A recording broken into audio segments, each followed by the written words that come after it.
Segunda carta del apóstol Pablo a los tesalonicenses.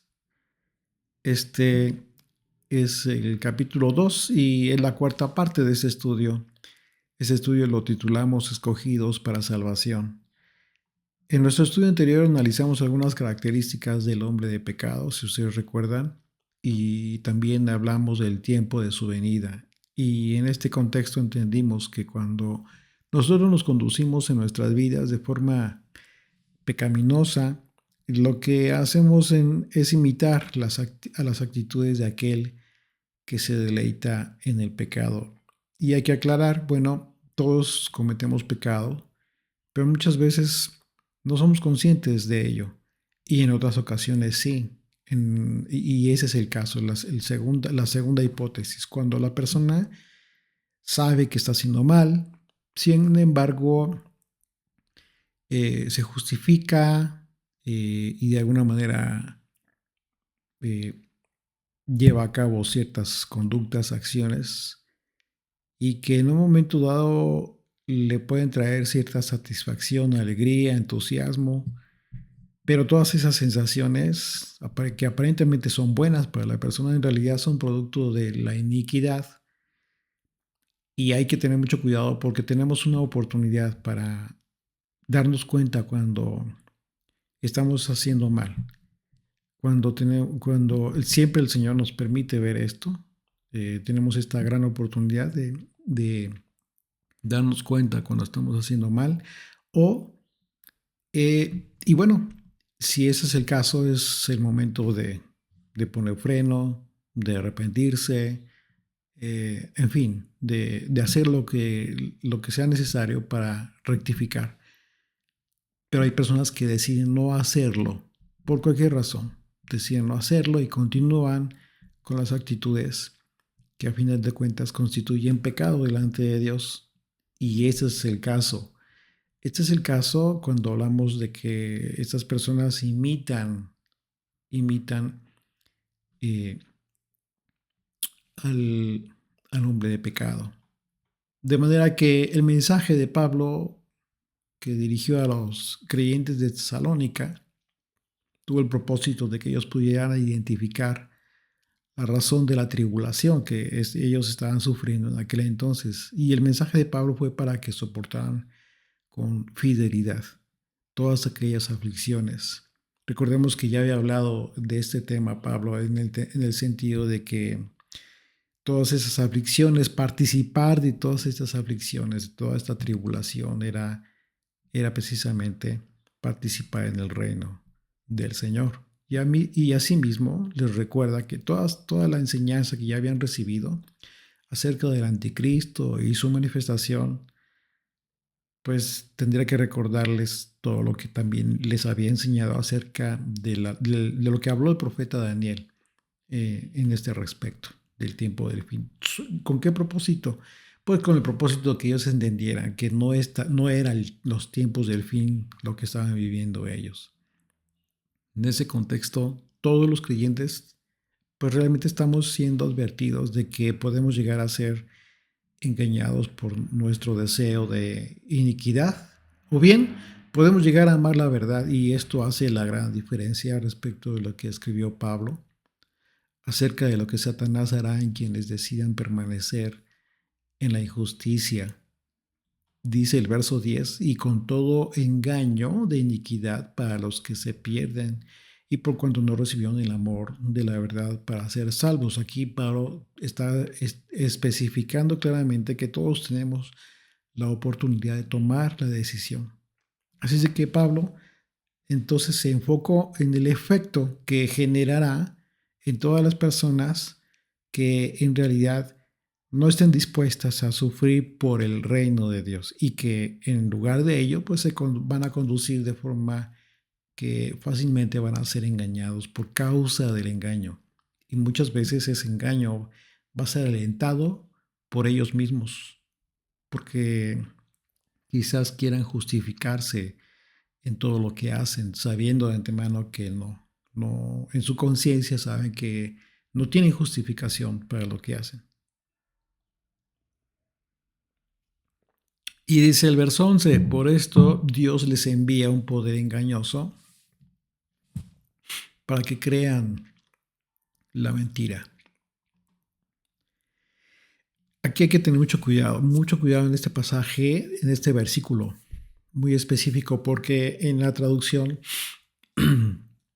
de algunas versiones se da a entender, como lo pudiéramos entender en esta versión, la Reina Valera, ¿sí? Que es algo diferente a lo que en realidad Pablo escribió o quiso eh, eh, dar a entender a los tesalonicenses. Porque en el original no dice que Dios envió un poder engañoso o para engañar, porque eso no es algo que Dios haga. Esa no es la forma de actuar del Señor.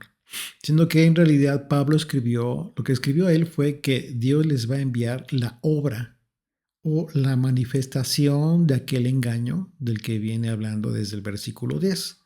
Una vez más, ¿qué dice el versículo 10? Dice, y todo engaño de iniquidad para los que se pierden. ¿Ok? Por cuanto no recibieron el amor de la verdad para ser salvos. Entonces dice el verso 11, por esto Dios les envía un poder engañoso. Aquí está el problema, porque muchas veces tú pudieras entenderlo tal cual lo lees, así en la traducción, de acuerdo a la versión que tú estás leyendo. Sin embargo, no es lo que Pablo escribió. Y bueno, primeramente tenemos como evidencia el carácter de Dios. Dios no actúa de esa forma y lo hemos estudiado, lo hemos comprobado, pero aparte existen otras versiones, otras traducciones que nos confirman esta hipótesis acerca de que de la confusión que se puede generar en este versículo 11.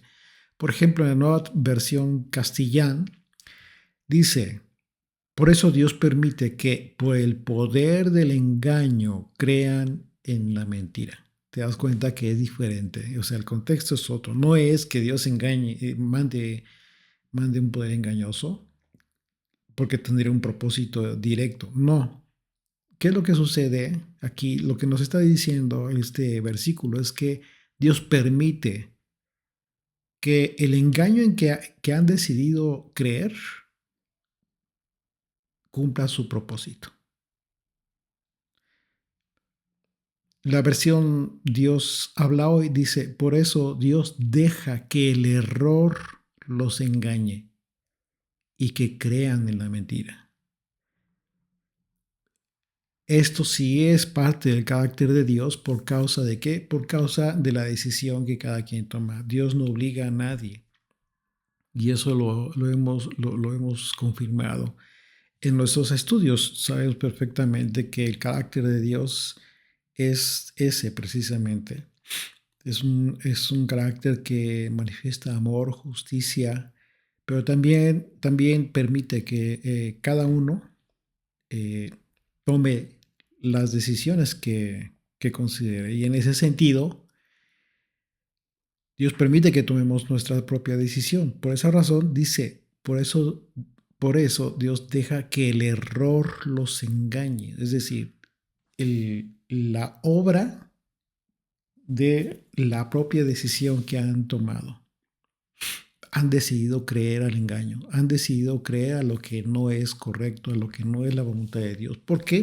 Porque puedes decir, bueno, te acomoda, te conviene, es lo que más te agrada, en fin, hay muchas razones. Pero sabemos que no siempre es la voluntad de Dios. Recordemos que el principio que aprendimos cuando Dios endureció el corazón de Faraón, ¿qué fue lo que sucedió? O sea, no fue porque Dios haya tomado la decisión solo porque Él es soberano. O sea, Él es soberano, por supuesto que puede tomar decisiones así, pero en su justicia no lo hace de esa manera. Porque a pesar de que Dios tiene este poder para hacerlo así, simple y llanamente, en realidad no fue así. En el caso de Faraón, ¿qué fue lo que sucedió? ¿Recuerdan? Faraón recibió muchas oportunidades para que tomara las decisiones correctas, pero al final Faraón decidió desobedecer a propósito. Aquí hay que entender una gran diferencia. Mira, tú y yo nos podemos equivocar muchas veces, toda nuestra vida. De hecho, va a ser así. No pienses que vas a llegar a ser perfecto en esta vida. No, vas a seguir cometiendo quizás los mismos errores toda tu vida y toda tu vida vas a estar tratando de erradicarlos de tu vida y quizás no llegue, no puedas, quizás sí, o quizás modifiques algunas actitudes, pero a final de cuentas, esto es la gran diferencia, la decisión que tú tomas de querer obedecer, aunque quizás no tengas el resultado que esperas, pero puedes también decidir no obedecer, pero a propósito. ¿Qué fue lo que sucedió con Faraón? Estamos tomando este ejemplo. Bueno, Faraón decidió desobedecer a Dios. Finalmente, ¿qué es lo que sucedió con Faraón? Él en un momento dado eh, dijo, entendió el poder del Señor, entendió con quién se estaba enfrentando y a final de cuentas decidió no obedecerlo. Entonces, ¿qué es lo que sucedió? Ya al final, después de muchas oportunidades, Dios endureció su corazón para que fuese afirmado en la actitud de maldad que decidió tomar. Así es de que, como vemos, este versículo 11 lo debemos entender de una forma diferente y por eso es importante, son importantes otras versiones. Así es de que hay que tener mucho cuidado aquí. Y una vez más, no significa que Dios en un momento dado no tenga el poder para hacer lo que Él quiera. Claro que sí lo tiene, pero Él en su justicia tiene, primeramente, Él siempre da la oportunidad a todo el mundo. Siempre se muestra en misericordia con el propósito de darnos no una, sino muchas oportunidades para obedecer al amor de la verdad. Solo que muchos deciden creer el engaño por causa de su endurecimiento de sus corazones. ¿Qué es lo verdaderamente peligroso en el hecho de que una persona se encuentre en la misma condición de Faraón? Recordemos que él tuvo un entendimiento, él tuvo revelación de Dios. Tan es así que él llegó a decir, he pecado contra Dios, porque Dios es justo y yo soy injusto. Llegó el momento incluso que le dijo a Moisés, ora por mí, ora por mí a tu Dios para que sea perdonado. O sea, a ese grado llegó, a ese grado de conciencia llegan las personas, sabiendo de antemano que están mal, han pecado delante de Dios. Entonces, ¿qué es lo que sucedió? Faraón entendió la verdad, pero aún así la rechazó a propósito y por eso fue destruido. Esta es la gran diferencia, porque tú puedes, una vez más, y aquí hay que tener mucho cuidado de no confundir las actitudes. Estamos hablando de personas que a propósito desobedecen, buscan desobedecer a Dios. No estamos hablando de personas que cometen pecado porque se equivocan, porque cometen errores, porque, etcétera, por actitudes que a final de cuentas, pero llega un momento que se arrepienten, etcétera. Son casos totalmente distintos, ¿sí? Y tenemos en la escritura, en la propia escritura, tenemos muchísimos ejemplos de una y otras actitudes. Así es de que lo que vemos en este caso, ¿sí? De estas personas que está identificando Pablo, tiene que ver precisamente con personas que en un momento dado están decidiendo hacer el mal. O sea, están tomando la decisión por creer el engaño. Dice el verso 12, a fin de que sean condenados todos los que no creyeron a la verdad, sino que se complacieron en la injusticia. Aquí está el- la actitud, tal cual. Cuando nosotros leemos este versículo, muchos podrían quizás imaginar a personas que son totalmente perversas, malvadas, homicidas, secuestradores, etcétera, públicamente conocidos por su maldad. Sin embargo, todas estas actitudes en realidad pueden llegar a ser muy sutiles, que como el apóstol Juan en su momento, recordemos cómo lo escribió, muchos habrán salido de nosotros, pero en realidad nunca lo fueron. Y al final eso les va a destruir. Hablando, por supuesto, de los últimos tiempos. Dice el verso 13, pero nosotros debemos dar siempre gracias a Dios respecto a vosotros, hermanos amados por el Señor, de que Dios os haya escogido desde el principio para salvación mediante la santificación por el Espíritu y la fe en la verdad. Entonces aquí Pablo sigue hablando eh, a los tesalonicenses que estaban siendo perseguidos, y recordemos que el propósito más importante de Pablo era hacerles ver que aunque estaban siendo perseguidos, debían ser conscientes de que esa tribulación no era la ira de Dios, ni significaba que hayan sido dejados por el evento del rapto, sino que dicha persecución era debido a su fe y a su fidelidad. Así es que podemos ver en la congregación de Tesalónica un ejemplo de lo que la iglesia de Yeshua en nuestro tiempo puede esperar o debe esperar en los últimos días. Una fuerte persecución por su fe. Y Pablo habla de la elección para salvación, lo que significa que nosotros somos elegidos por causa del Evangelio. Es decir, esta elección de Dios se confirma. ¿Qué significa esto? Porque la elección de Dios se da cuando alguien recibe el Evangelio y no al revés. Es decir, no es que Dios decida elegir a alguien y hacer que esa persona reciba el Evangelio. Porque estaríamos diciendo, Dios decide quién sí y quién no. ¿Tú crees eso? Bueno, eso sería una falsa enseñanza, una falsa doctrina. Si tú has recibido la enseñanza del Evangelio,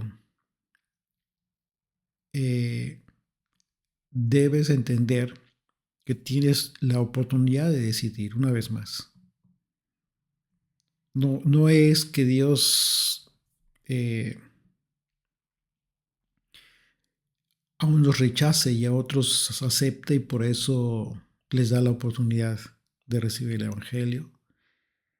Eso es una enseñanza que que tienes que corregir si es que así lo comprendes. Tu comprensión acerca de cómo alguien puede ser elegido debe ser en base a la escritura, a la propia escritura, el propósito del Evangelio, efectivamente.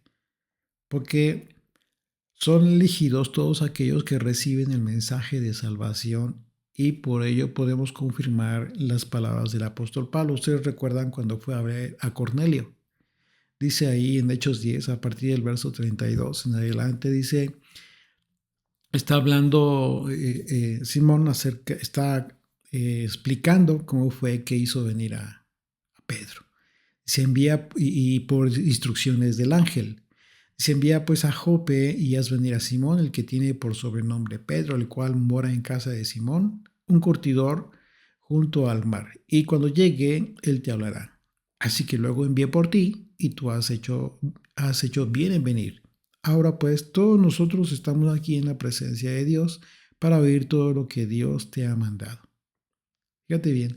Y entonces dice Pedro, abriendo la boca, dijo, en verdad comprendo que Dios no hace acepción de personas. Esto es fundamental, que es justo precisamente lo que está diciendo Pablo acerca de la elección.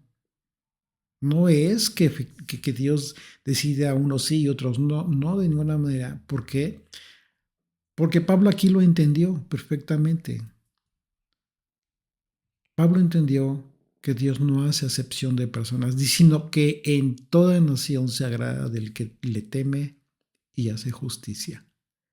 Dios envió mensaje a los hijos de Israel anunciando el Evangelio de la paz por medio de Jesucristo. Este es Señor de todos. Así es de que Dios nos ha brindado la de una conciencia con todo el propósito de que aceptemos su verdad.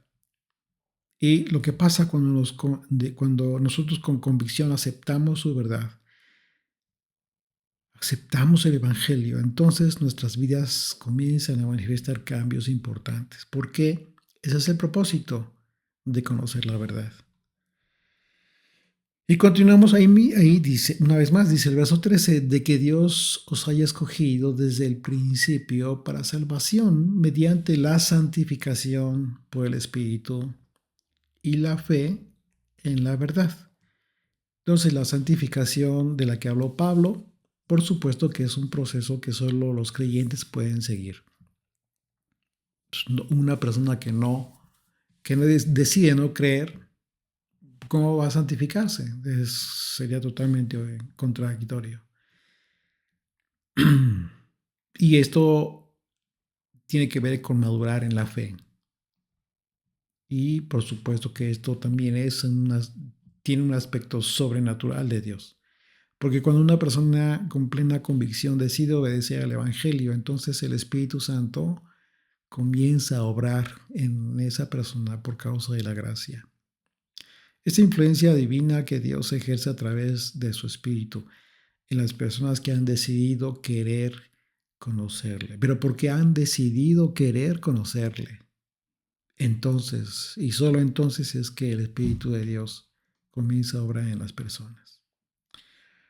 Dice el verso 14, a lo cual os llamó mediante nuestro Evangelio para alcanzar la gloria de nuestro Señor Jesucristo. Una de las cosas que aprendimos es que cuando caminamos en justicia, tenemos la oportunidad de reflejar la gloria de Dios. No es una gloria que emane de nosotros mismos de forma natural, no, sino que es la gloria de Dios que se refleja en nosotros, pero ¿a través de qué? A través de las obras de justicia. ¿Y cuáles son estas obras de justicia? Bueno, viviendo conforme a su voluntad. Todas las cosas que hacemos y que van en coherencia con los mandamientos, con su voluntad. Así es de que no significa que en un momento dado, por ejemplo, cuando Yeshua habló de que nosotros somos la luz del mundo, esto igual no significa que nosotros seamos la luz, que de nosotros haga de forma natural la luz de la que él habló. Claro que no, sino que esa luz es solo el reflejo de su luz. Segunda de Corintios 2:18 dice, por tanto, nosotros todos, mirando a cara descubierta, como en un espejo, la gloria del Señor, somos transformados de gloria en gloria en la misma imagen como por el Espíritu del Señor. Recordemos cuando, hablando de esta transformación, cuando Yeshua se transfiguró, vemos que en este caso de él mismo sí emanó la gloria de Dios. Aquí sí, por ejemplo, aquí es totalmente diferente porque estamos hablando del Hijo de Dios. No fue que él reflejara la gloria de Dios, sino que de él emanaba, porque él es Dios. Sin embargo, en el caso de nosotros los creyentes, solo es por medio de la santificación, cuando caminamos en justicia, que tenemos la oportunidad de reflejar la gloria de Dios. Esa es nuestra oportunidad. Y es la forma, y no es que, por esa razón no tenemos que jactarnos de absolutamente nada, porque de nosotros que podría salir de bueno, de forma natural, más que sus obras por causa de la santificación. Y esto por medio de la gracia, por supuesto. La gracia que permite una influencia divina en nuestras vidas para poder lograrlo. Dice el verso 15, así que hermanos, estad firmes y retener la doctrina que habéis aprendido, sea por palabra o por carta nuestra. A diferencia de lo que había advertido anteriormente, que no creyéramos a algo que fuera diferente, una doctrina diferente. ¿Qué es lo que nos está diciendo? Que nos aferremos a la doctrina de los apóstoles. Dice el verso 16, y el mismo Yeshua, el Mesías, Señor nuestro y Dios nuestro Padre, el cual nos amó y nos dio consolación eterna y buena esperanza por gracia. Aquí, una vez más, Pablo nos confirma que cuando estemos en su reino, en el reino que anhelamos, vamos a recibir consolación eterna. Estas palabras, por supuesto, son aliento de esperanza. ¿Sí? Como dice Pablo, son muy importantes porque lo que nos está diciendo es que sin importar las tribulaciones que pasemos en este mundo, así como sufrió el Mesías por un tiempo, nuestro sufrimiento va a llegar a su fin. Pero debemos ser conscientes de que cuando pasamos por sufrimientos y aflicciones, debemos ser conscientes de que no lo hacemos solos. Dice Filipenses 3, verso 9, y ser hallados en él, no teniendo mi propia justicia que es por la ley, sino la que es por la fe en el Mesías. La justicia que es de Dios por la fe a fin de conocerle y el poder de su resurrección y la participación de sus padecimientos, llegando a sernos semejante a Él en su muerte. Así es de que conocer a Cristo, conocer al Mesías, implica conocer el poder de su victoria, que es la resurrección. Los padecimientos y los sufrimientos son experiencias que con el tiempo nos ayudan cada vez a ser como Él. De manera que cada vez que sufrimos, mientras seamos fieles, sufriremos en intimidad con Él. Ese es lo más importante, que seamos conscientes de esto. Mientras seamos fieles, si en tu sufrimiento dejas la fidelidad, va a llegar el momento que dejes de sufrir. Pero el gran error es que no vas a llegar a tener intimidad con Él. No vas a tener a cumplir el propósito de participar del reino. De tal manera que cuando dejemos este cuerpo nosotros, este cuerpo que a final de cuentas es de sufrimiento, vamos a recibir la consolación eterna. Pablo nos asegura que vamos a recibir la buena esperanza por la gracia y sabemos que la gracia nos permite cumplir la voluntad de Dios por su propia influencia divina en nuestros corazones. Así de que dependemos de la gracia para obras que sean conforme a la voluntad de Dios. Y dice el verso 17, conforme vuestros corazones y os confirme en toda buena palabra y obra.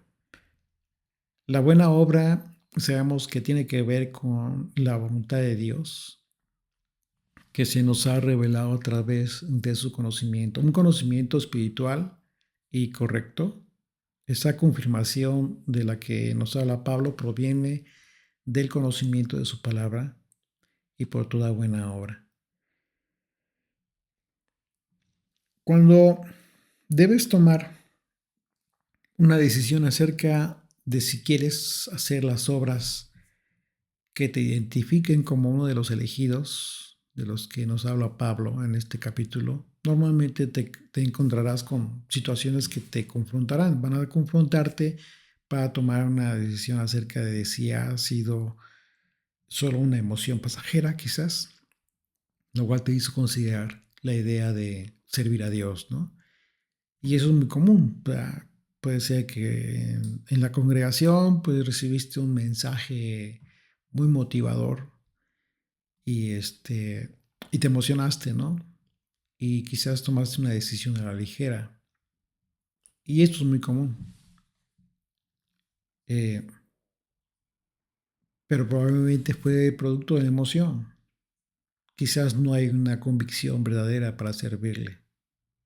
Entonces, estas circunstancias eh, que van a acontecerte después de que tomas esa decisión, cuando comienzas a ponerse la situación difícil, complicada, cuando comiences a verte a ti mismo si realmente estás muriendo a ti mismo, si en un momento dado tienes el carácter y la fortaleza de corazón para pedir perdón cuando te equivocas, para humillarte cuando debes hacerlo. Muchas veces la gente decide mejor no. Quizás fue una emoción lo que te motivó a tomar una decisión. Pero ¿qué va a suceder? Va a haber muchas circunstancias que te van a confrontar y tú mismo te vas a dar cuenta de tu convicción. Y esto que te va a acontecer va a tener el propósito de que tú mismo identifiques si has aceptado la verdad o no. El mensaje central de este capítulo 2 de esta segunda carta de Pablo a los tesalonicenses tiene que ver con dos caminos del cual nos advierte el apóstol Pablo. Aceptar el engaño que trae como consecuencia caminar en injusticia, en impiedad y finalmente recibir el engaño. O simplemente recibir la verdad que implica vivir comprometidos con la buena esperanza conforme a la voluntad de Dios, que se cumple en tu vida cuando te sometes a los propósitos que han sido establecidos por el Señor. Una de las señales que efectivamente vas a tener si has decidido recibir la verdad es cuando oras a Dios y le pides que te ayude a cumplir su voluntad. Esto es así porque has entendido que para recibir la verdad debes cumplir su voluntad y has entendido también que por ti mismo no va a ser posible siempre. A diferencia de quienes deciden recibir la mentira y tomarla por verdad. Ellos finalmente van a ser afirmados en sus corazones para no obedecer a la verdad y para no recibir la verdad. Por eso dice Pablo, y con todo engaño de iniquidad para los que se pierden, por cuanto no recibieron el amor de la verdad para ser salvos. Así es de que debemos seguir el ejemplo de Yeshua que nos dejó en los evangelios. Sí, vemos ¿qué hacía el Señor? Bueno, Él se iba, se apartaba y hablaba con el Padre. Él oraba y con el propósito de cumplir la voluntad del Padre. De Yeshua aprendemos que la oración es necesaria para que nosotros podamos cumplir la voluntad de Dios. Así nosotros debemos orar y pedirle al Padre que nos dé lo que necesitamos para poder cumplir su voluntad.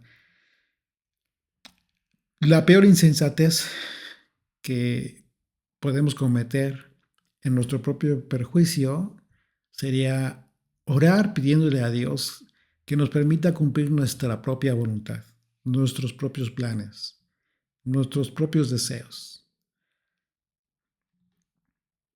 ¿Por qué? Porque eso no lo aprendemos de Yeshua ni de los apóstoles.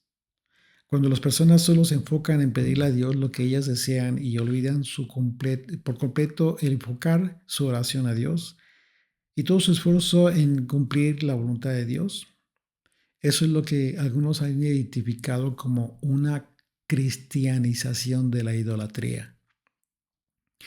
¿Por qué lo han identificado de esta manera? Bueno, porque este deseo en las personas, incluso cuando oran de esa manera, lo que están haciendo es idolatrarse a sí mismos, ponerse a sí mismos como lo más importante, a sí mismos y sus propósitos, sus intenciones, sus deseos, en fin, eso es idolatría. Pero cuando hablamos de que esas personas oran a Dios y se comportan y hablan y dicen y llevan una vida supuestamente de creyentes, pues bueno, lo que hacen es simple y sencillamente es cristianizar su propia idolatría. Así es de que Oremos con humildad para que solo tengamos la expectativa de recibir de Dios su revelación con el poder que nos permita cumplir su voluntad, que nos permita tener la fuerza de voluntad para cumplir su voluntad. Y de esa manera podamos dar testimonio de su gloria y así le podamos dar alabanza a nuestro Señor. Que el Señor haga su voluntad en nuestras vidas. Amén.